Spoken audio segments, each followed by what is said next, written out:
ओम नमः सिद्धेभ्यः। मंगलमय मंगल करण वीतराग विज्ञान नमो ताहि जाते भये अरहंतादि महान करि मंगल करि महाग्रंथ करण को काज जाते मिले समाज सब पावे निज पद राज मिथ्या भाव अभाव तै जो प्रगटे निज भाव सो जयवंत रहो सदा यही मोक्ष उपाय।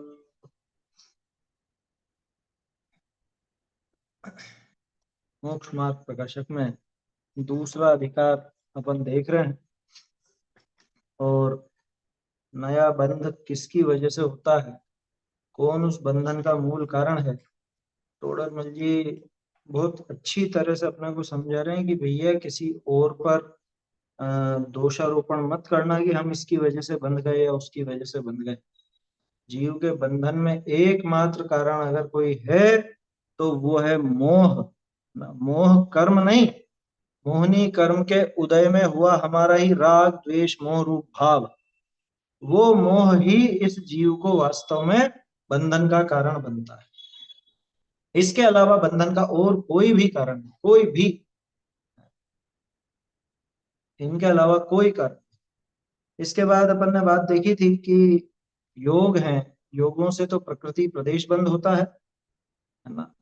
और जो कषाय है उससे स्थिति और अनुभाग बंद होता है ना। लेकिन कषाय का अर्थ क्या, कि मिथ्यात्व, अविरति, प्रमाद, कषाय, ये चारों के चारों कषाय के अंदर गर्भित हैं ना। इन सबका सामान्य नाम कषाय है। और इन कषायों की वजह से, इन कषायों की वजह से ही जीव को बंधन होता है। स्थिति और अनुभाग बंध के संबंध में अपनी कल चर्चा चली थी। स्थिति बंध माने क्या, एक अपन ने फॉर्मूला देखा था, आबाधा काल प्लस उदय काल इज इक्वल टू स्थिति, है ना। कर्म की पूरी स्थिति कितनी होगी कि आबाधा काल में उदय काल और मिला लो तो वो स्थिति होती है ना। ये दोनों मिलकर के स्थिति बनती है। अच्छा, इसमें एक बारीकी और है, स्थिति में भी आ, मतलब जैसे कोई कर्म बंधा है तो उसकी जो स्थिति है ना, वो स्थिति भी उसके सभी वर्गणाओं की स्थिति एक से नहीं होती। क्या, वो जो कर्म बंधा, जैसे मान लो ज्ञानावर्णी कर्म बंधा, उदाहरण के तौर पर, तो ज्ञानावर्णी कर्म बंधा अभी 100 साल की स्थिति वाला, और 90 के बाद उसका उदय काल चालू है। तो जितने भी निषेक बंधे थे, उन निषेक समझते हैं ना, कर्म के वो छोटे छोटे हिस्से, मतलब जो सब प्रदेश बंध जिसको अपन ने कहा, जितने भी वो परमाणु बंधे, जितने भी पुद्गल परमाणु बंधे, कार्बन वर्गणाएं बंधी उस ज्ञानावरणी में, उन सबकी 100 साल की नहीं होती। तो कैसी होती है कि अपन ने ये देखा था कि 90 के बाद उदय आना चालू, तो वो कॉमन कथन है। मतलब उस पूरे, उस समय जो बंधा कर्म, उस कर्म की टोटल स्थिति बताई गई। जबकि उस कर्म में तो अनंतों वर्गणाएं हैं, हर एक वर्गणा की अलग अलग समझना।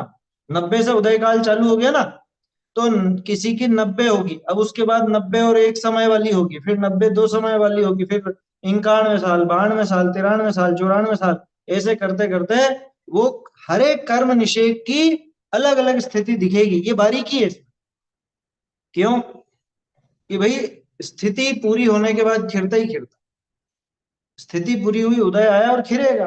तो खिरना चालू कब से हुआ कि 90 से खिरना चालू हुआ, 100 तक खिर रहा। तो 10 साल का जो वो स्थिति बताई गई है, उस पूरे झुंड की स्थिति है वो। माने वो जो कर्म बंधा है, उस कर्म में जितने भी निषेक बंधे थे कर्म के, जितने भी वो जिसको अपन प्रदेश बंध कह रहे हैं, तो प्रदेश बंध जितना भी हुआ था उसकी पूरी एक, क्या कहें अपन, ग्रुप की स्थिति है वो। एक एक निषेक की स्थिति ऐसी मत समझ, क्योंकि उसी कर्म की कुछ प्रकृतियां 90 में खिर चुकी, कुछ प्रकृतियां 91 में खिरेंगी, कुछ प्रकृतियां 92 साल बाद खिरेंगी, कुछ 93 94 ऐसे चले। समझ में ही बात। और शुरू से आखिरी वाली ज्यादा भारी, ज्यादा कष्टकर, ज्यादा दुखदायक होती है अंतिम जो कृति। वो ऐसा सामान्य कथन है मेरे ख्याल से, उसमें नियम है नहीं। तो एक बार अंतिम वाली जो कृति है। नहीं, क्योंकि कई बार कई चीजों में तो ऐसा भी दिखता है अपने, जैसे भी अनुभाग बंध में अपन उदाहरण लें, हाँ, कोई भी अनुभाग की तो फिर। फोड़ी की बात करें, अब वो फोड़ी हुई, कोई फुंसी हुई, ठीक है ना, अब वो शुरुआत में इतनी तेज दर्द नहीं करती, अब जैसे जैसे उसका वो पाक आता जाएगा, वो उसका दर्द बढ़ता जाएगा, है ना, और फिर वापस से कम भी होता जाए, तो फिर वो नियम कैसे बैठेगा। वो तो अपन ने उदाहरण से लिया, लेकिन ज्यादातर ऐसा ही सुना कि ये आखिर हाँ, जो आखिरी निश्चय करता है वो बहुत ज्यादा तीव्र अनुभाग का होता है, तीव्र अनुभव। ऐसा भी कथन है। ठीक है। क्योंकि वो तो तरह तरह का उदय है, हम्म, किसी का परिपाक पहले ज्यादा तेज दिखे और बाद में कम दिखे, ऐसा भी दिखता है।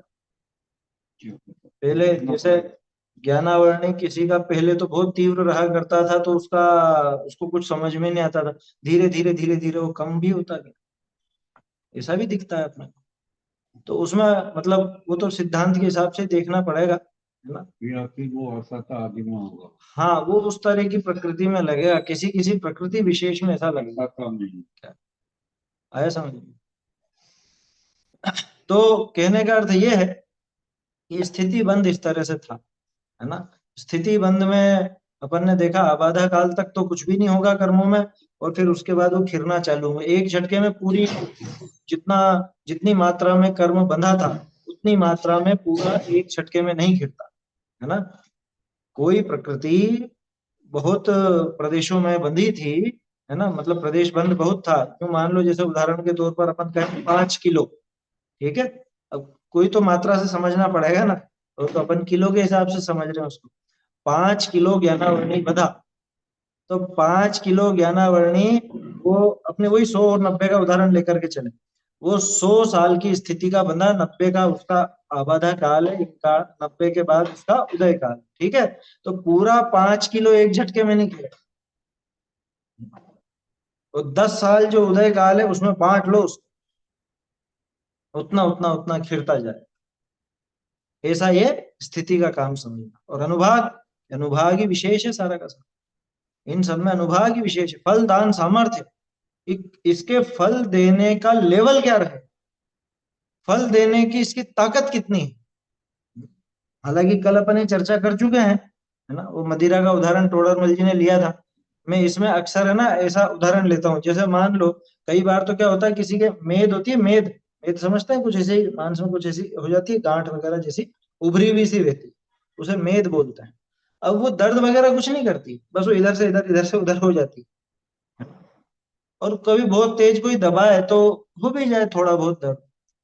अब वो मेद हुई, वो रहती है बरसों तक, ठीक है ना, बरसों तक रही, दर्द भी बहुत कम, यानी स्थिति तो बहुत ज्यादा थी भी, इतनी बड़ी, इतनी बड़ी, इतनी बड़ी थी, यानी वो प्रदेश बंद के हिसाब से देखें तो इतनी बड़ी थी, और 10 साल तक रही, और दर्द भी बहुत कम करती थी, ठीक है। और एक, है ना, आम का जिसको शौक होगा उसको पता होगा कि गर्मी के मौसम में जब वो ज्यादा आम खाए तो फोड़े फुंसी निकल आते हैं। ज्यादा गर्मी भभकती है ना, तभी तो दूध के साथ खाया जाता है।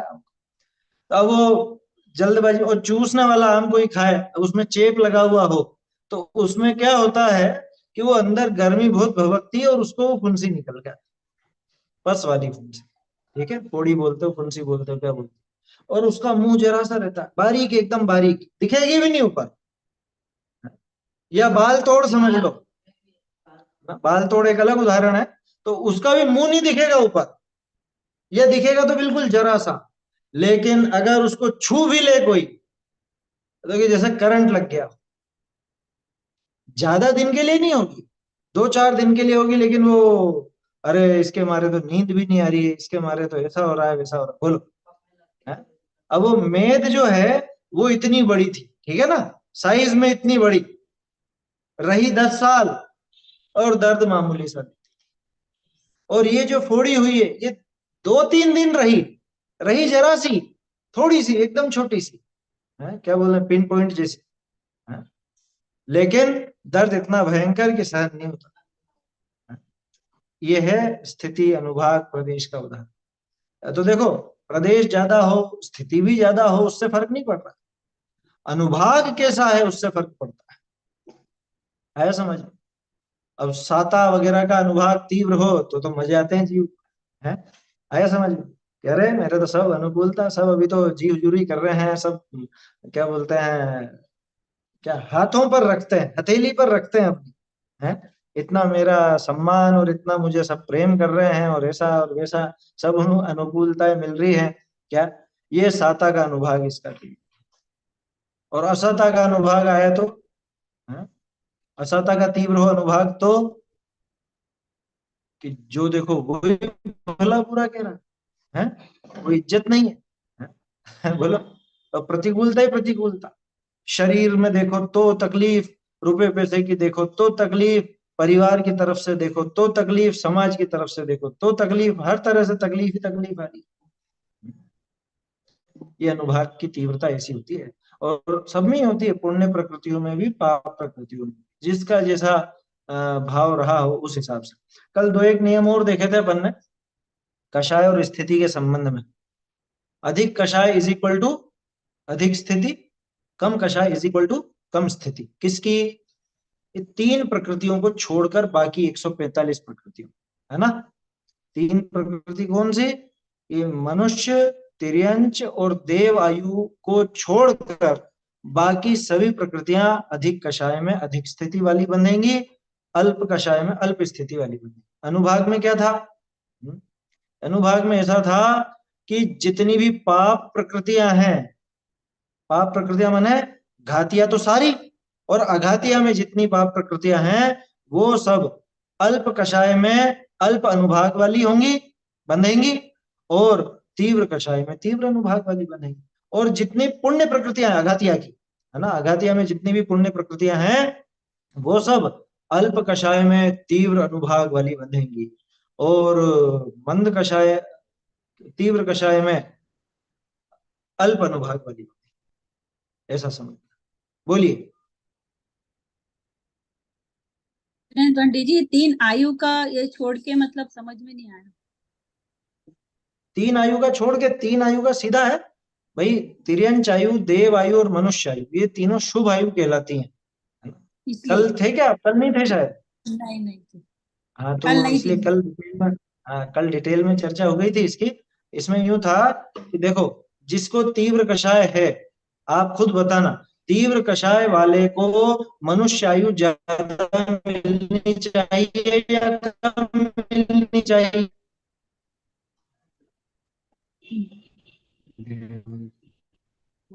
सुनने नहीं आया, वो डिस्टर्ब। तीव्र कषाय मनुष्य, हाँ सुना ही नहीं दिया? अभी हाँ आवाज आ रही है नहीं। बराबर?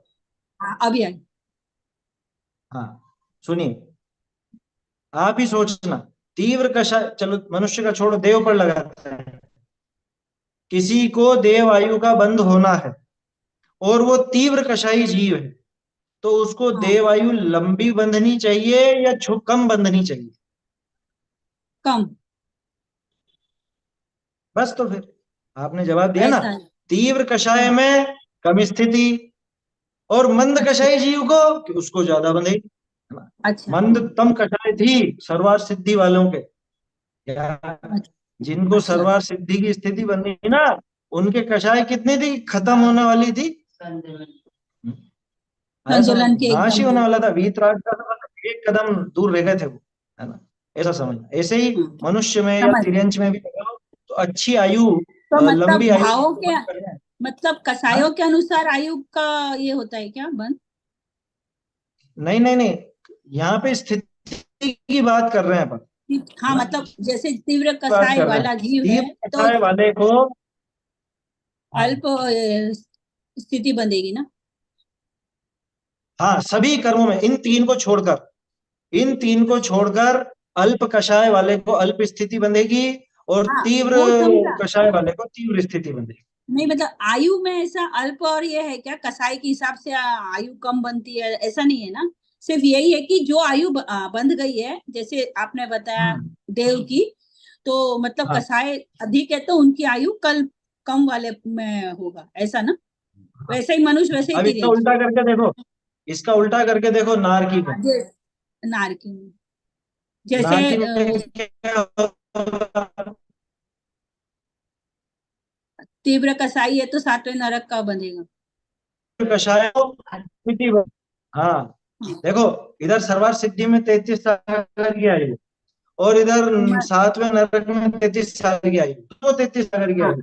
लेकिन यहाँ हाँ, तीव्रतम कषाय दिख रही थी, तो इसको नरक इसलिए आयु बंधी तो सबसे लंबी बंधी, है ना? सबसे तो स्थिति बहुत नरक लंबी। आयु हाँ। का तो नियम वही है जो 145 प्रकृतियों का नियम है। और हाँ, और यहाँ पे जो देव में, देव मनुष्य और तिर्यंश, इन तीनों के अंदर मंद कषाय में अधिक स्थिति, और तीव्र कषाय में कम स्थिति, ऐसा नियम चलता है। समझ, हाँ, ठीक है, समझ। धन्यवाद। ऐसा है। बोलिए। पंडित जी, ये स्थिति बंध में उदय काल और अबाधा काल में कुछ रिलेशन है क्या आपस में, कि इतने परसेंटेज अबाधा काल रहेगा और इतना उदय काल रहेगा? जैसे 100 नहीं, वर्ष की ऐसा स्थिति कोई वो बंधी नियम नहीं, कि 10 ऐसा वर्ष नियम अबाधा नहीं है। काल। नहीं नहीं नहीं, नियम नहीं है ऐसा, है ना? ऐसा मेरे पढ़ने में भी नहीं आया, और मतलब अभी तक कुछ इस नहीं, तरह का ठीक सुना है। नहीं कि कोई ऐसा परसेंटेज में कुछ नियम हो कि भाई 100 में से इतना 2 साल बंदी है तो इतने साल का वो रहेगा, ऐसा कुछ नियम नहीं है। क्योंकि ऐसे ऐसे कर्म बंधते हैं अंतर मुहूर्त में उदय, अभी बंधा और अंतर मुहूर्त में उदय, ऐसे ऐसे कर्म बंधते हैं, तो उसमें कैसे नियम लगा होगा, है ना? क्या बाधा काल क्या रहा है, किसका अंतर मुहूर्त रहा, अंतर मुहूर्त न्यूनतम है ना? बंधा और अंतर मुहूर्त, और अंतर मुहूर्त भी केवल ज्ञान गम्य यथा योग्य अंतर मुहूर्त, 48 मिनट नहीं। आया समझ में? नहीं तो आप सोचो 48 मिनट बाद उदय में आएगा, ऐसा नहीं। अभी बांधा और जो उसके लायक अंतर मुहूर्त है, जैसा केवल ज्ञानी भगवान ने जाना है, उस अनुसार उसके उदय आ जाता जिस भक्षण किया तो हाथों हाथ है। आया समझ में? है ना? तो वहां अपने को समझना चाहिए कि ऐसा कोई वो स्थिति का कोई परसेंटेज के हिसाब से कि इतना परसेंट तो आबादा काल, इतना परसेंट उदय काल, ऐसा नहीं। हाँ, इतना जरूर है, आबादा काल पूरा हुआ, उसके बाद उदय काल में उसका उदय लगातार चलता, कंटिन्यू चलता है ना? ये यही तो बताया था कल टोडरमल जी ने, क्या आबादा काल के बाद वो जब तक स्थिति पूरी हो तब तक निरंतर उसका उदय चला करता, ठीक है ना? चलिए, तो ऐसी बात देखी थी अपन ने, और खास चीज यही थी कि इसलिए योगों द्वारा हुए प्रकृति बंध प्रदेश बंध बलवान नहीं है ना? कषायों द्वारा किया गया स्थिति बंध अनुभाग बंध ही बलवान है। इसलिए मुख्य रूप से कषाय को ही बंध का कारण जानना। असली कारण कौन है? कषाय। कषाय माने मिथ्यात्व, अविरति, प्रमाद, कषाय, चारों। ठीक है ना? ये ध्यान रखना, ये इन सबका सामान्य नाम कषाय है, इन सबका सामान्य नाम कषाय। तो फिर फलितार्थ क्या निकला? क्योंकि टोडरमल जी की ये विशेषता है, जैसे छोटे बच्चों के लिए कहानियां होती थी ना, और कहानी के बाद कि इससे क्या शिक्षा मिलती है, तो ये प्रकरण समझने के बाद क्या शिक्षा मिलती है कि जिन्हें बंद नहीं करना हो वे कषाय ना करें। ये इस कहानी की पूरी शिक्षा है ना? बोलिए। जिसका थोड़े थोड़े दिन में उदय आता रहे वो, जैसे महीने में दो तीन एक दो बार सिर दर्द हो गया, फिर वापस दूसरे महीने में वापस सिर दर्द, ऐसे कंटिन्यूस ऐसे चलता रहे तो इसका हाँ, तो आबादा काल के। अलग अलग समय बंधा हुआ भी होगा ना, क्या दिक्कत है? अभी जो उदय हाँ में तो आया, इस महीने उदय में आया, तो वो उस टाइम पर ऐसा बांधा हुआ था। अगली बार जब आया तो यूं समझ लेना वैसे अ, उदय में आया। अब आता एक तो सेकंड, क्या बता इसमें रहे हैं मैडम? आबाद उदीर्णा अंतर मुहूर्त बाद हो सकती है, सही है। आबाधा काल अंतर मुहूर्त से ज्यादा होता है, ठीक है, इसी वजह से वो अंतर मुहूर्त बाद ही, मतलब अंतर मुहूर्त से थोड़ा जो भी है उसका ज्यादा का, सामान्यतः श्रेणी वालों को छोड़कर, ठीक है, ये सिद्धांत का नियम है। क्या कह रहे हो? तो, तो ऐसे कह सकते हैं कि आबादा काल जो है वो केवली गम्य है, हमें नहीं पता लगता, कह सकते हैं। अरे पूरा ही केवली गम्य है वो, कर्मों का पूरा सिस्टम ही केवल ज्ञान गम्य है, आपको क्या पकड़ में आएगा? अपन तो शास्त्रों के आधार से बात कर रहे हैं। कर्म को हम देख नहीं सकते, किसी दूसरे को थ्योरी बता के देखना, वो स्वीकार तक नहीं करेगा। कौन सा कर्म, कहाँ दिख रहा है कर्म? हम तो ये समझते हैं कर्म माने कार्य, कर्म किए जा फल की चिंता मत कर। दुनिया की नजर में कर्म कुछ और चीज है ही नहीं। ये कर्म वाली जो डेफिनेशन है और ये कर्म की जो व्यवस्था अपने यहाँ बताई गई है, ये पूरे विश्व में जैन दर्शन के अलावा कहीं नहीं। ऐसा तो मानते हैं ना कि ऐसे ही कर्म करे होंगे तो ऐसा हाँ, जो ऐसे कार्य किए होंगे है उनका अर्थ। वो क्या कार्मण वर्गणा मानते हैं क्या?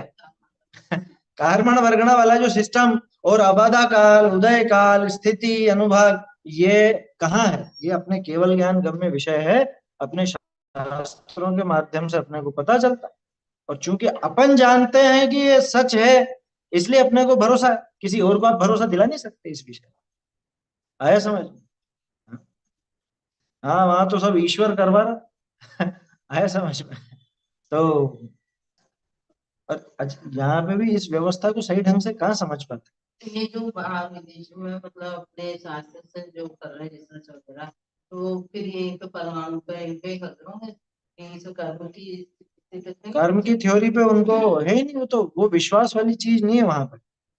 विदेशों में जो भी कर रहे हैं वो कोई विश्वास पूर्वक करते हैं ऐसा नहीं है। उनको तो जो उनके फिजिक्स के हिसाब से काम का लगता है उसको अपना लेते हैं।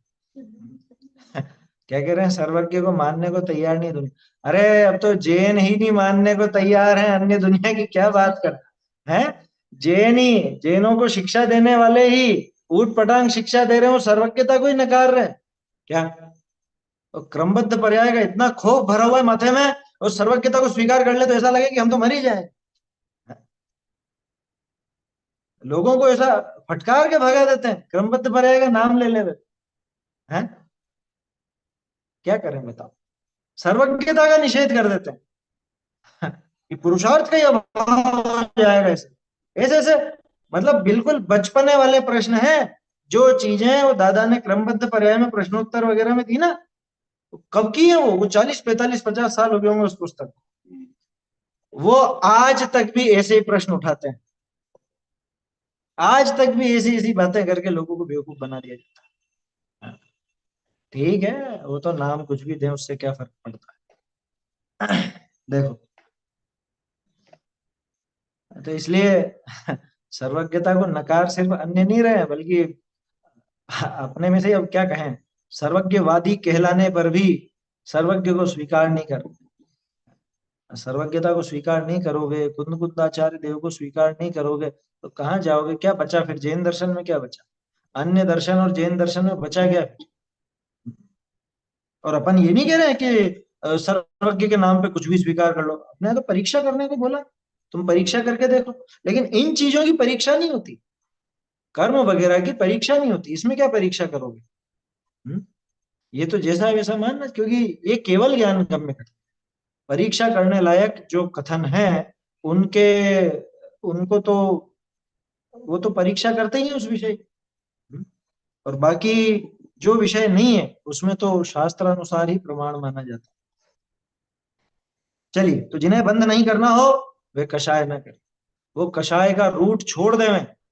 कषाय का जो उद्गम स्थल है, कषाय को पैदा करने का जो मुख्य कारण है, कौन कौन है कषाय को पैदा करने का मुख्य कारण?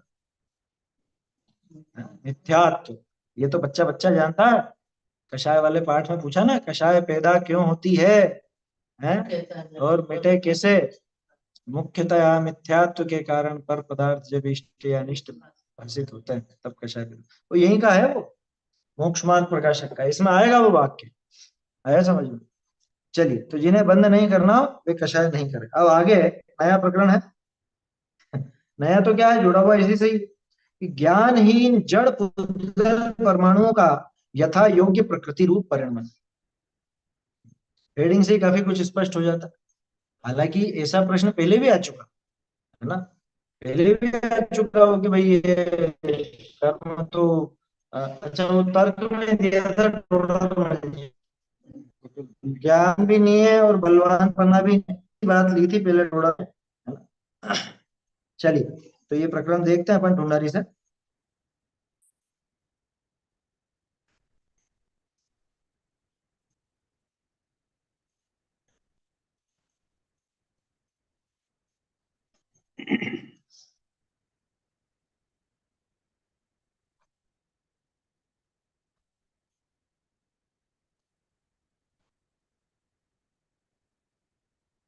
बहुरी यहाँ को प्रश्न करे कि पुद्गल परमाणु तो जड़ है, उनके किछु ज्ञान नहीं, कैसे यथा योग्य प्रकृति रूप हुई परिणमे है।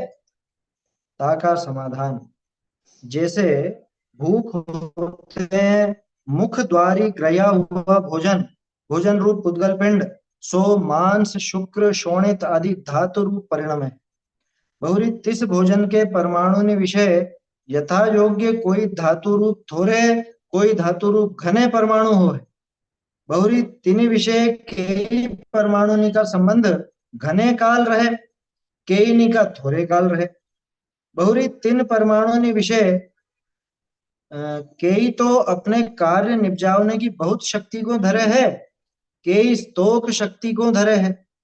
सो ऐसे होने विषय को भोजन रूप उद्गल पिंड के ज्ञान तो नहीं है, जो मैं ऐसे परिणामों और भी कोई परिणामावन हारा नहीं, ऐसा ही निमित्त नैमित्तिक भाव बने रहा है।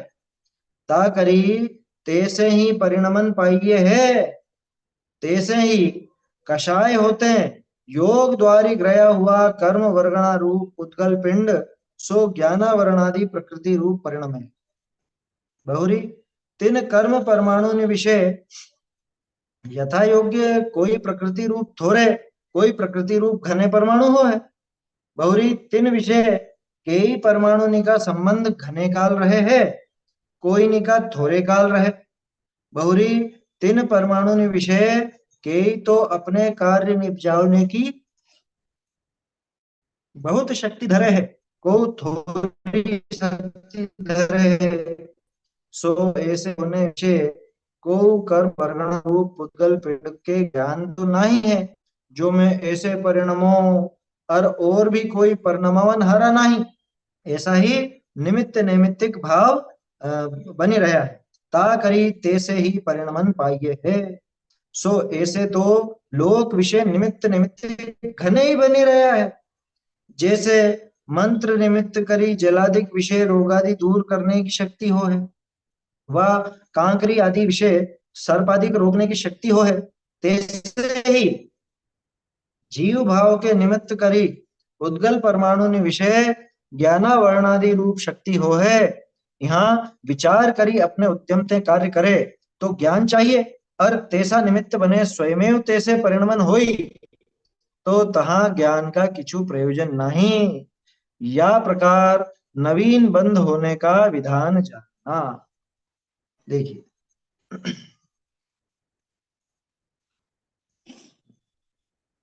इस प्रकार नवीन बंध होने का विधान जानना चाहिए।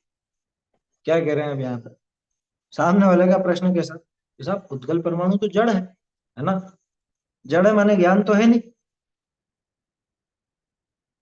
उन्हें कुछ ज्ञान नहीं है, तो वे कैसे यथा योग्य प्रकृति रूप होकर परिणमन करते हैं। इसने वो बात पकड़ ली प्रदेश बंध की और प्रकृति बंध वाली, है ना। प्रकरण तो वहीं से चल रहा था असल, है ना। ये पैराग्राफिंग तो अपन ने बाद में की, टोडरमल जी की नजर में तो वो एक ही प्रकरण चल रहा है। उसने क्या देखा कि साहब आपने बताया ये कर्म परमाणु आते हैं और फिर इनका विभाजन होता है, अलग अलग प्रकृति रूप बढ़ जाते हैं, बन जाते हैं, है ना। और उसमें किसी प्रकृति में कितने परमाणु, किसी प्रकृति में कितने परमाणु, ये सब होता है। तो पुद्गल परमाणु तो जड़ है ना, अभी कार्बन वर्गणा की भी बात नहीं कर रहे, सीधे ही परमाणु, क्योंकि परमाणु ही आते हैं, उन्हें कुछ ज्ञान तो है नहीं, वे कैसे यथा योग्य प्रकृति रूप होकर परिणमन कर लेते। यथा योग्य प्रकृति समझे, यथा योग्य प्रकृति माने जिस लायक बंधनी हो, जैसी भी वो कर्म की प्रकृति बंधनी हो, उस रूप कैसे हो जाते हैं, है? कि ये वाला परमाणु ज्ञानावर्णी रूप बनेगा, ये वाला परमाणु दर्शनावर्णी रूप बनेगा, ये वाला पुद्गल परमाणु या ये वाला स्कंद जो है इसमें अंतराय कर्म रूप बनेगा। कर्मों में ऐसी व्यवस्था कैसे, बहुत सुंदर उदाहरण दिया, ज्यादा कुछ बताने की जरूरत ही नहीं। और देखना टोडरमल जी के उदाहरण सांग रूपक होते हैं, सांग रूपक यानी अंग सहित पूरा रूपक घटित होता है। क्या कहा, जैसे भूख होने पर, उदाहरण तो पढ़ते हुए समझ में आ गया होगा आप लोगों को, कि भूख होने पे मुख द्वारा ग्रहण किया हुआ भोजन, पहली कंडीशन भूख होने पर, ठीक है ना। अपन साथ के साथ देखते चले, आपको समझ में आएगा, उदाहरण भी और टोडरमल जी की शैली भी। भूख होने पर उधर, उसी प्रकार कषाय होने पर, है ना। अब मुख द्वारा ग्रहण किया हुआ कैसे घटित करते हैं टोडरमल जी? भूख लगी, इधर कषाय, भूख लगने पे मुंह से भोजन ग्रहण किया, कषाय होने पर योग द्वार से कर्म परमाणु ग्रहण किए, है ना। ग्रहण किया हुआ भोजन रूप पुद्गल पिंड, और वहां पे कर्म वर्गणा रूप पुद्गल पिंड है। एक एक चीज घटाते हैं, इसको बोलते हैं सांग रूपक, है समझ में। हाँ, और ये समय सार जी में भी सही बात है ना। कौन सी गाथा बताइए? हाँ, समय सारणी में भी जय पुरुषेण आहारो गहिदो परिणंदिसो अनेविहम, 179, है ना, 179 और 180 दोनों, बहुत बढ़िया। 179 80 गाथा में आचार्य देव ने उदाहरण दिया है ना। आचार्य देव के उदाहरण को टोडरमल जी ने बिल्कुल सटीक कैसे घटा दिया। इसमें निशान लगा लेना चाहिए, इस उदाहरण पर निशान लगा लीजिए। समय सार 179 180।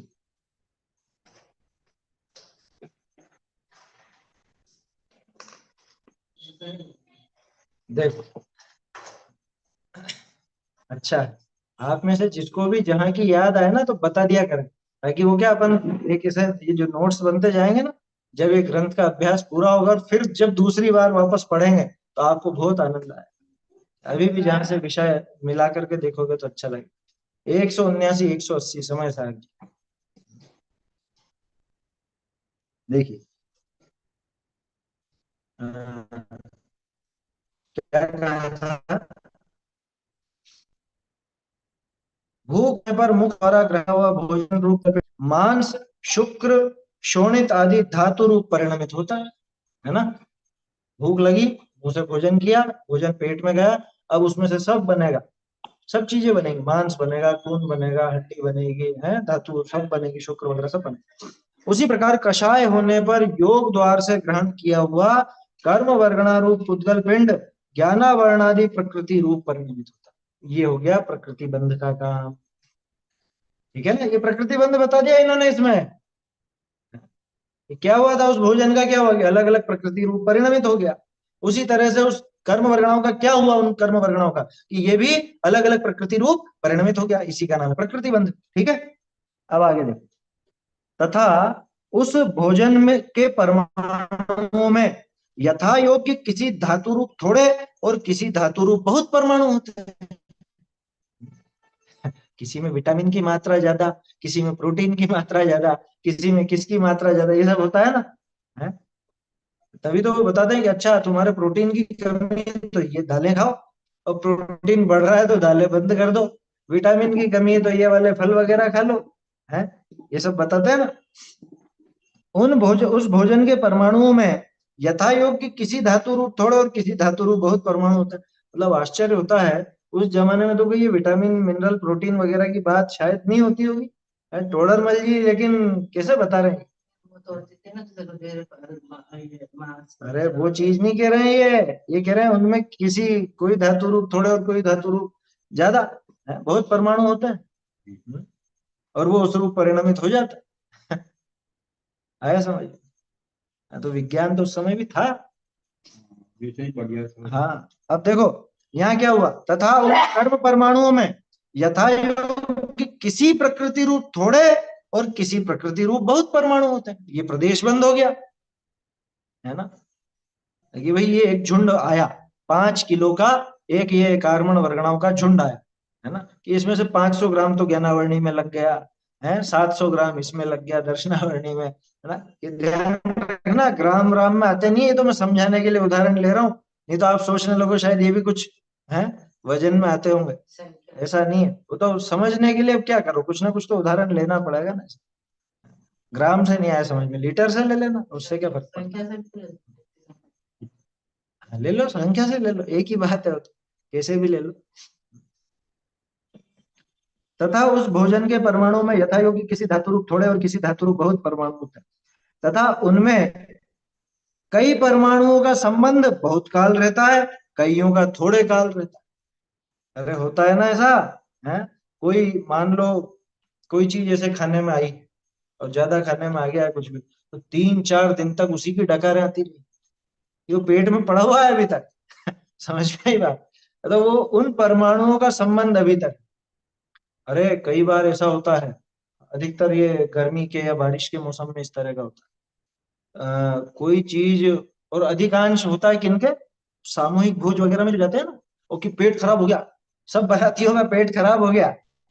क्या? सब आयोजन में जो जो भी खा करके आए, उन सब का पेट खराब हुआ। कब तक खराब रहा? कि 10 दिन तक खराब रहा। क्यों रहा? कि 10 दिन तक वो शरीर के अंदर वो परमाणु मौजूद थे। आया समझ में? कर्मों की बात नहीं कर रहा हूँ, भोजन की बात कर रहा हूँ। उस भोजन के परमाणु जब तक शरीर में रहेंगे तब तक वो विकार चलता रहे,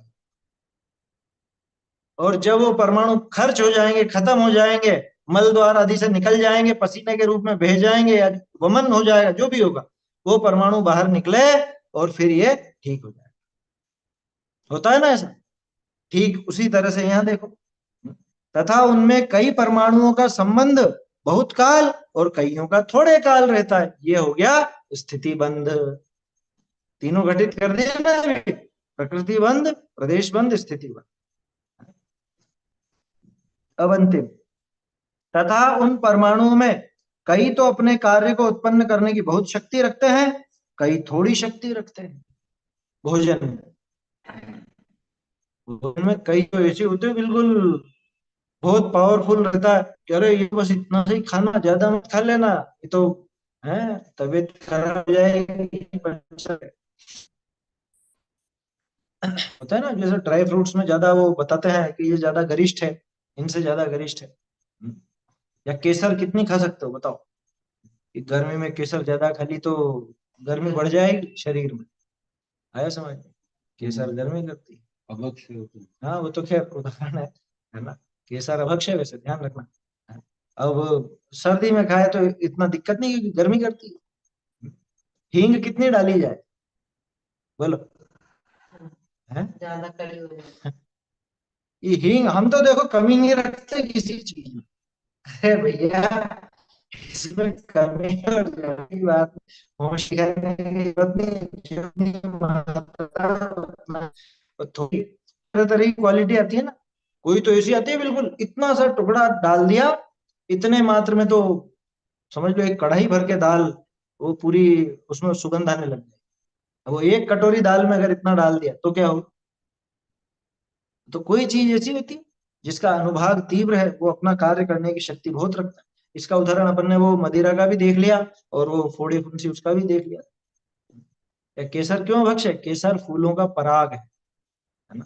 केसर फूलों का पराग है, और वो पराग जो है वो अभक्ष होता है। पराग के आधार से बहुत जीव होते हैं, इसलिए उसको अभक्ष कहा।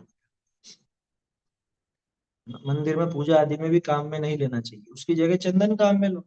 अभी अपने बहुत से साधर्मी हैं और बहुत जगह है इस तरह की व्यवस्था। पराग माने थोड़ी हिंदी सीखो, और तो क्या कहूँ। पराग होता है वो फूलों के बीच में जो ऐसे तंतु निकले रहते हैं ना, उनको पराग बोला जाता है। पराग कण, शायद पोलन बोलते हैं उसको। पुंकेसर। पुंकेसर तो नाम है उसके साथ। केसर बोलते पराग को। फूलों के ऊपर होता है। अच्छा, पुंकेसर इसको कहा जाता है, ठीक है। फूलों के बीच में जो ऐसे धागे जैसा निकला रहता है ना, धागे बहुत सारे ऐसे खड़े रहते हैं, धागे धागे जैसे, जिनमें से वो भंवरे रस चूसते हैं, है ना? उन्हीं में से चूसते हैं मेरे ख्याल से। क्या पता कहाँ कहाँ से चूसते। ऐसे उनको पराग कहा जाता है। किसी भी फूल के बीचों बीच होता है, ठीक है ना? तो ये केसर जो है वो तो एक उदाहरण था ऐसा। क्या कह रहे हैं? उन परमाणु में कई तो अपने कार्य को उत्पन्न करने की बहुत शक्ति रखते हैं, कई थोड़ी शक्ति रखते हैं। वहां अब देखो यहाँ पे क्या था, तथा उन परमाणुओं में कई तो अपने, यहाँ तो सेम लाइन है, कार्य को उत्पन्न करने की बहुत शक्ति रखते हैं, कई थोड़ी शक्ति रखते हैं, है ना? अलग अलग तरह के प्रकृतियां हैं और अलग अलग भाग। वहां ऐसा होने में कोई भोजन रूप उद्गल पिंड को ज्ञान तो नहीं है कि मैं इस प्रकार परिणमन करूं तथा और भी कोई परिणमन कराने वाला नहीं है। ठीक उसी तरह से यहाँ भी वहां ऐसा होने में किसी कर्म वर्गणा रूप पुद्गल पिंड, वहां आहार रूप था या कर्म वर्गणा रूप आई, है ना, कि किसी कर्म वर्गणा रूप पुद्गल पिंड को ऐसा ज्ञान तो है नहीं कि मैं इस प्रकार परिणमन करूं तथा और भी कोई परिणमन कराने वाला नहीं है, ऐसा ही निमित्त नैमित्तिक भाव बन रहा है। उससे वैसे ही परिणमन पाया जाता है। लाइन से लाइन मिला सकते हो आप, थोड़ा मर्जी से ऐसा उदाहरण बिठाता आया समझ। इसकी ज्यादा व्याख्या की आवश्यकता है नहीं, टोडर मल जी ने पर्याप्त खुलासा कर ही दिया, इसमें और ज्यादा बढ़ के क्या बोला है।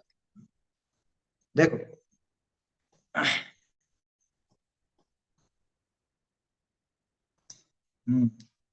ऐसा ही निमित्त नैमित्तिक भाव बन रहा है ना, ताकरी ऐसे ही परिणमन पाई है, इसी प्रकार का परिणमन पाया जाता है। सो अब देखो इसको और बल देने के लिए टोडरमल जी क्या कह रहे हैं कि तुमको इस निमित्त नैमित्तिक में झगड़ा क्या है, ऐसे तो दुनिया भर में बहुत सारे निमित्त नैमित्तिक संबंध बन। सो ऐसे तो लोक विषय निमित्त नैमित्तिक घने ही बने रहे हैं, बहुत बन रहे इस तरह के। जैसे मंत्र निमित्त करी जलादिक विषय रोगादि दूर करने की शक्ति होता है ना कि अभिमंत्रित जल है, इससे उसकी बीमारी ठीक हो जाएगी। होता था पहले, इस तरह का बहुत होता था, पानी को मंत्रा पानी, अभी बहुत से लोग इस तरह का प्रयोग करते हैं। हालांकि आजकल मंत्रवादी सच्चे तो बहुत कम बचे हैं, है ना, अधिकांश तो व्यापार बना रखा है अधिकांश लोग। बाकी जो थोड़ा बहुत जानते होंगे तो करते हैं, वो भी एक पद्धति है, मंत्रों से भी चिकित्सा होती है ना, लेकिन उसमें आजकल छल ज्यादा है, इसलिए उस चक्कर में जाना नहीं चाहिए। अभी अपने पुण्य का उदय हो। हाँ वो तो हर चीज में, क्या मंत्र आदि भी काम कब करें, मणि मंत्र तंत्र बहु होई आया समझ में, पाप के उदय में न बचावे कोई, ऐसा समझना, हमारा तो मरते ना बचावे। वो काम उसके हिसाब से हो रहा, वो तो मात्र निमित्त है। हाँ निमित्त संबंध बहुत बन रहे हैं ना, तो वो निमित्त है, वो कुछ नहीं कर रहा। ये अभी यहाँ पे आगे मेरे ख्याल से इसमें है, ये स्वयं इसी के अंदर आएगा, इसमें ही आगे, इसके अंदर भी और आगे भी है। हाँ कर्म उन कार्यों को उत्पन्न नहीं करते, इसी पेज पे नीचे से दूसरी लाइन देखिए आप, छपी हुई पुस्तक में बहुत बढ़िया लिखी लाइन, क्या कर्म उन कार्यों को उत्पन्न नहीं करते, वहां भी निमित्त निमित्तिक की पूरी व्यवस्था समझा दी। इसको चाहो तो आप इस पेज को निमित्त नैमित्तिक संबंध नाम से भी समझ सकते, नोट्स बना रहे हो तो लिख लेना आगे, निमित्त नैमित्तिक संबंध कैसा होता है, तो वो इस पेज पर अच्छे से समझ में आएगा, 29 नंबर पेज। क्या कह रहे हैं, ऐसे तो निमित्त निमित्तिक खूब बनते हैं, जैसे मंत्र निमित्त करी जलादिक विषय रोगा की शक्ति हो, है ना, मंत्रों के निमित्त से जल आदि में, पानी वगैरह में ही वो ऐसी शक्ति हो जाती है कि वो रोग आदि दूर करते। ध्यान रखना, उनमें शक्ति हो जाती है का मतलब कि इसके पुण्य का उदय हो तो, है ना, वो नहीं हो तो नहीं। वह कांकरी आदि विषय सर्पादि रोकने की शक्ति हो, कंकरी कुछ मंत्र बोल के ऐसे कंकड़ फेंक दिया, अब सांप उसके आगे नहीं आ सकता, सांप वगैरह को रोक दिया, कंकड़ फेंक कुछ मंत्र बोल के कंकड़ उस सांप के ऊपर फेंक दिया तो वहीं कहीं रह जाए, अगर उसको रहना है तो आया समझ। वास्तविकता तो वही है, असली खेल तो वही है, वो 48 पेज पर जो उन्होंने लिखा है, वे भिन्न द्रव्य अपने अधीन परिणमते हैं या कर्मोदय के रखे, उपादान भी दिखा दिया, निमित्त भी दिखा दिया, निश्चय भी दिखा दिया, व्यवहार भी दिखा दिया, एक लाइन में सब दिखा दिया टोटल में। तो तैसे ही जैसे दो उदाहरण देख लिए अपन, मंत्र निमित्त से जलादि में रोग दूर करने की शक्ति हो गई, कंकरी आदि से सर्प आदि रोकने की शक्ति हो गई, तैसे ही जीव भाव के निमित्त करी उद्गल परमाणु विषय ज्ञानावर्णादि रूप शक्ति हो है, इसमें क्या दिक्कत है। उसी तरह से जीव भाव के निमित्त से कि इधर जीव के भाव वैसे होते हैं और उधर कर्मों का वैसा परिणमन हो जाता है। आया समझ में, यहाँ पे मेरे संक्लेश रूप परिणाम हुए, तीव्र कषाय रूप परिणाम हुए, उधर वहां पे कर्म परमाणु उस ढंग के हुए, असता वेदनी रूप बंध गए। मोहनी रूप, तीव्र मोहनी रूप बंध गए। उसमें क्या है, जीव भाव के निमित्त से कर्मों के बांधने में एकमात्र कारण जीव के विकारी भाव मोह राग द्वेष, जीव के भावों के निमित्त से ही कर्म बंधन होता है। और कर्मों का सारा परिणमन, सारा, सिर्फ बंधन नहीं, उनका कब तक रहना वो भी, और उनका अनुभाग घटना बढ़ना संक्रमण हो जाना ये भी, ये सारा का सारा जीव भाव के निमित्त से। माने वास्तव में कर्मों ने इसको नहीं बांध रखा, जीव ने कर्मों को बांध रखा। और समय सारजी में तो जहाज का उदाहरण है, कौन सी 72 या 73वीं गाथा में, क्या घेर रखा है। हाँ, नहीं वो अलग है, विषय ग्राम को घेर रखा है वो अलग चीज है। तो जहाज का उदाहरण अलग है कि जैसे जहाज भंवर में फंस गया, ठीक है ना, जहाज भंवर में फंस गया तो अब खुद निकल सकता है क्या? भंवर छोड़े तो नहीं। भंवर छोड़ेगा तभी निकलेगा, अब खुद नहीं निकल सकता, खुद में अब सामर्थ्य नहीं निकलने की। भंवर में अगर फंस गया है तो भंवर रुकेगा, भंवर उसको छोड़ेगा तभी वो निकल सकेगा। अब ये बताओ, जीव और कर्म, इन दोनों में से भंवर कौन है और जहाज कौन है? अधिकांश तो यही कहेंगे कि कर्मों के भंवर में जीव फंस गया। अरे जीव भंवर है और उसके अंदर कर्मों का जहाज फंस गया है। अब वो कर्म कब छूटे, कि जब ये जीव उनको छोड़ दे तब छूटे। छोड़ने की विधि क्या, नादूण आसवराणम असुचित्तम च विवरीय भावम च, ऐसी गाथा देखिए समय सार जी। क्या समझ में ही बात? वो सारा उदाहरण समझता है। हाँ खूब है, समय सार दृष्टांत विभव नाम से भी निकला। वो तो आद्योपांत पढ़ने लायक है। परमागम तो सभी, क्या पंच परमागम का तो अभ्यास बनना चाहिए, है ना, उनका तो होना ही चाहिए भाई, वो तो मूल है अपने। उनके बिना जैन दर्शन क्या है? उनके बिना जैन दर्शन कुछ भी नहीं है। पंच परमागम हटा दो तो जैन दर्शन खत्म, कुछ भी नहीं बचा। समझ में ही बात? पंच परमागम माने कुंद कुंदाचार्य देव ने जो जो भी अपने को दिया वो मूलभूत जैन दर्शन है, जैन धर्म है ना। ये जो कुछ भी अपन देखते हैं पढ़ते हैं सब है, करना है उनका तो नहीं भी करना। सब हो जाता है उसके अंदर, मुख्य नहीं है। इसीलिए तो गणधर देव के बाद उनका नाम लिया गया था। सभी ने परवर्ती आचार्यों ने, मुनिराजों ने उनको नमस्कार किया। मंगलम कुंद कुंदाद्य, अरे पूरी आचार्य परंपरा उनके आश्रित है। उनके बिना, बताओ एक आचार्य का नाम बताओ जो उनसे अलग चलते हो और प्रामाणिक, एक भी नहीं मिले। देखिए देखेंगे वो तो विचार कैसा क्या बनेगा, उस समय क्या रहेगा, है ना। आप कह रहे हैं प्रवचन सार जी देखेंगे, इसके बाद देखा जाएगा उस समय कैसा क्या रहेगा। देखिए अभी तो काफी समय है इसमें।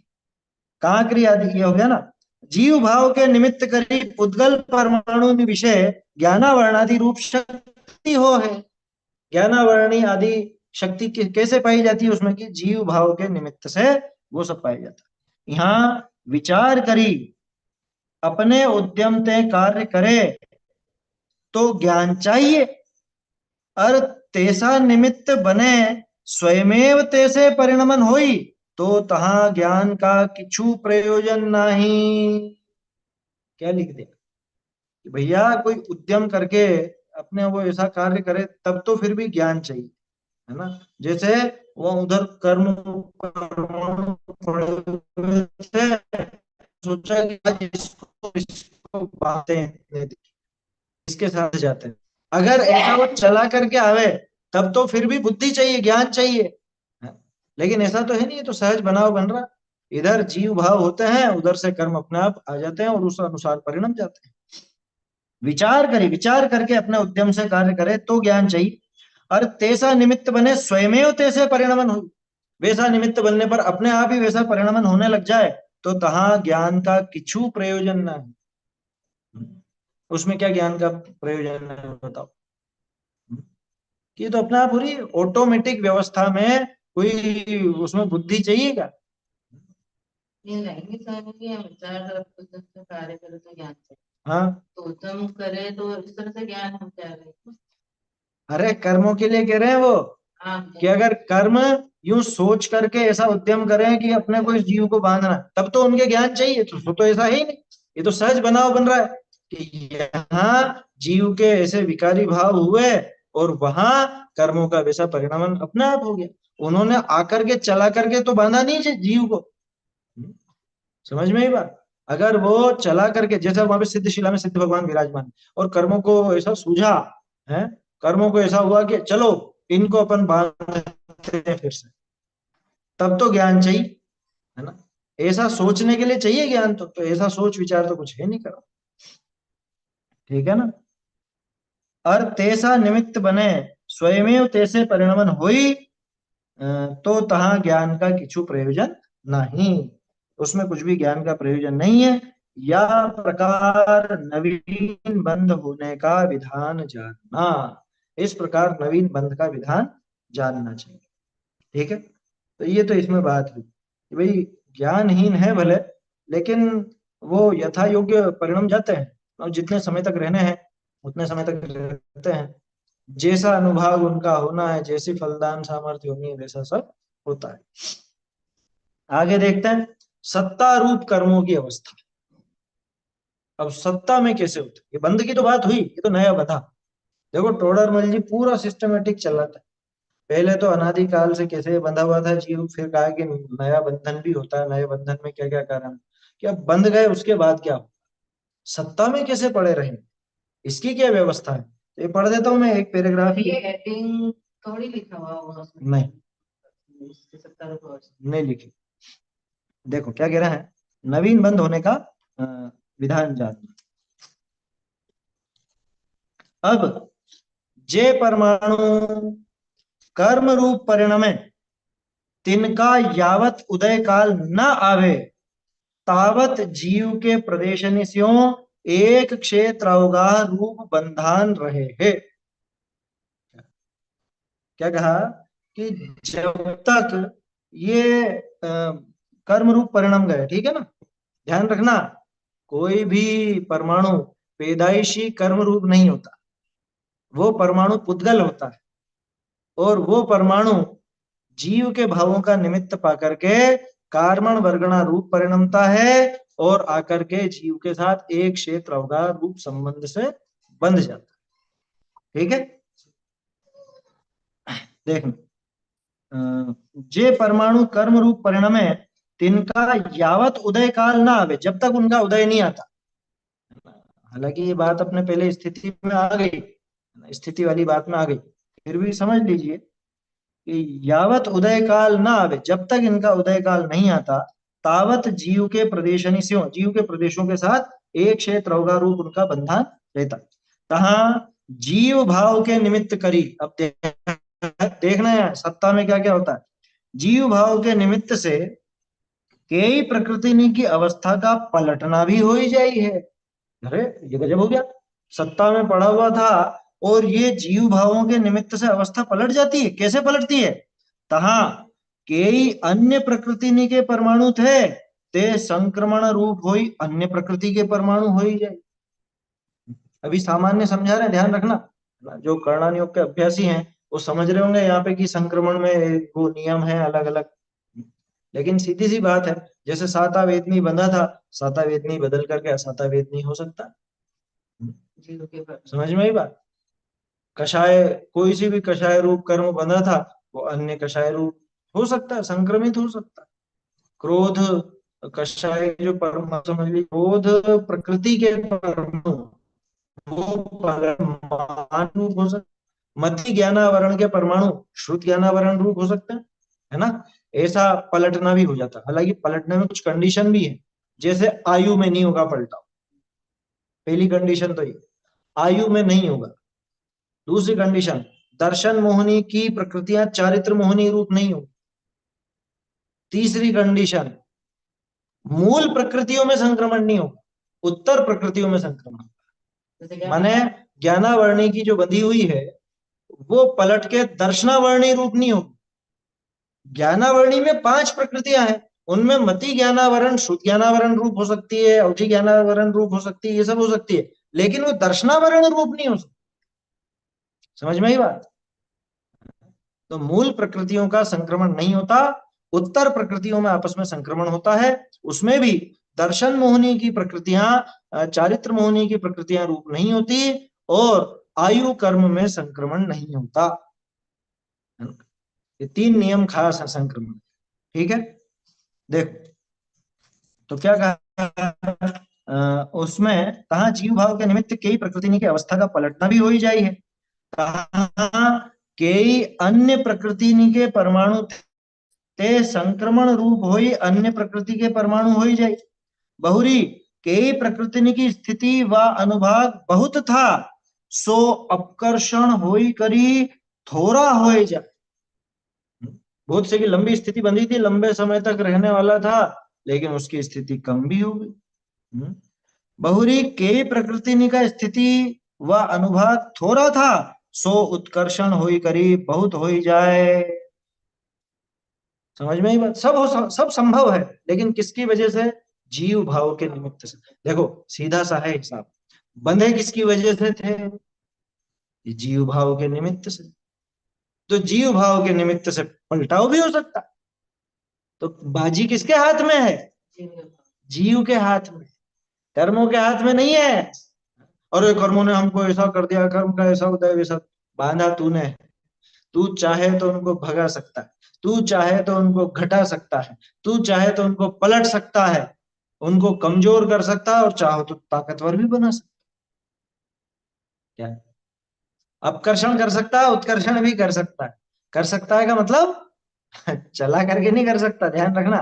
नहीं तो कि मैं अभी मेरे सारे ज्ञान वाणी का नाश कर देता हूँ, ऐसा नहीं होगा। लेकिन अपने भावों के निमित्त से, टोडरमल जी बार बार वो शब्द डाल रहे हैं, निमित्त से, जीव भाव के निमित्त से, है ना। सहज बनाव बन रहा है, ऐसा लिखेंगे अभी हम। स्वयमेव लिखा ना, स्वयमेव वैसा परिणमन होता। देखो अनुभाग हो गया ना, स्थिति और अनुभाग दोनों की बात हो गई। दोनों में उत्कर्षण अपकर्षण दोनों में संभव है, ध्यान रखना। सो ऐसे पूर्व बंधे परमाणु की, ऐसे पूर्व बंधे परमाणु की भी जीव भावनी करी, जीव भावनी का निमित्त पाई अवस्था पलटे है। संक्रमण, उत्कर्षण, अपकर्षण, ये सब और भी ये सब उदीर्णा वगैरह, ये सब जीव भावों के निमित्त से ऐसी अवस्था पलटती है। और निमित्त न बने तो न पलटे, जैसे कि तैसे रहे। कई बार तो ऐसा होता है कि जैसे कर्म बंधे थे उसी हिसाब से उदय में भी आए, और उदय में आकर उसी हिसाब से खिले। और कई बार ऐसा होता है जैसे बंधे थे उनमें तो पलटाव हो गया, प्रकृति पलट गई, या उत्कर्षण हो गया, अपकर्षण हो गया, कुछ भी हो गया, और फिर पलटाव होकर के उदय। बंधा तो असाता था और साता उदय में आकर के खिल रहा है, बंधा तो साता था और ये असाता रूप होकर के उदय में आकर के खिल रहा है, ऐसा भी बन जाता है। ठीक है ना, ऐसा पलटता है। निमित्त न बने तो न पलटे, जैसे कि तैसे रहे। ऐसे सत्ता रूप रहे हैं, इस प्रकार से सत्ता रूप कर्म रहते हैं। ठीक है, तो अपन ने बंध देख लिया, बंध के कारण भी देख लिए, बंधन करने में किसका योगदान है ये भी देख लिया। बंधन के बाद सत्ता रूप कर्मों की अवस्था ये भी अपन ने देख ली।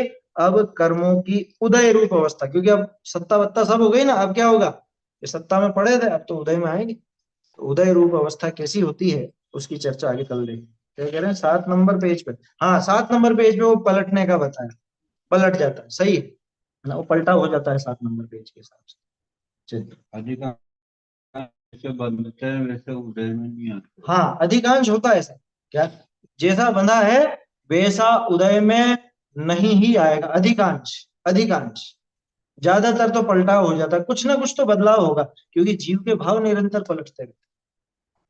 अरे वो 70 कोड़ा कोड़ी सागर की जो स्थिति बंधती है, वो पूरी कोई 70 कोड़ा कोड़ी सागर रहती ही नहीं है, रह ही नहीं पाती है। अगले क्षण में समाप्त हो आया समझ में कि बंधी तो इतनी थी और इसने तो पहले ही सम्यक दर्शन प्राप्त कर लिया है। तो जीव भावों का खेल है। चलिए समाप्त करते हैं। चैतन्य का स्मरण प्रतिक्षण ही करो रे, भव के अनंत दुख को क्षण में हरो रे, अक्षय अनंत निज सौख्य निधान पाओ, इसी के गीत गाओ। निज निधि निज में बताई, उपकार इसके लिए दीनवाण माधो, वंदना शत बार, वंदना शत बार। जिनवाणी माता की जय हो। जय